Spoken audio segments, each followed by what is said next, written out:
Did anyone else notice that the failure to recruit hundreds of young historians is a major reason why contact tracing has floundered as a means to limit the spread of COVID-19?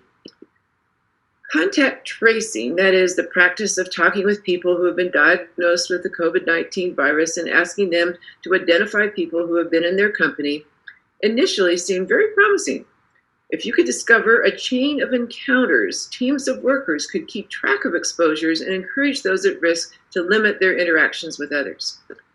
The weakness of this plan was predictable. When a stranger calls and asks questions about an individual's recent social encounters, distrust gears up fast, and interviews can end before they begin. So, where could we find a profession trained to anticipate and deal with this distrust? The answer is clear.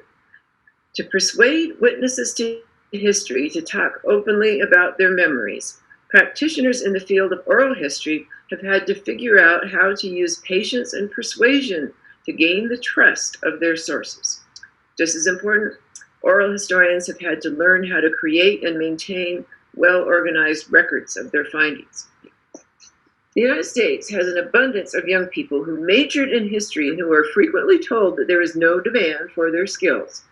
But these young people carry into the world the ability to take in and reflect carefully on perspectives and stories, especially when they are in terrain charged with emotional intensity.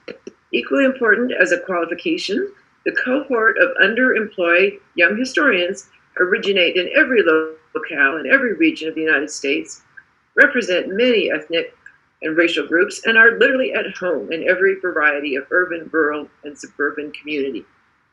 Rather than strangers, these are place-based young folks whose roots provide them with an advantage and local credibility. If there were ever a kill two birds with one stone situation, with apologies birds for the callous figure of speech, this project to give contact tracing a fresh start by a massive recruitment of young historians fits the bill.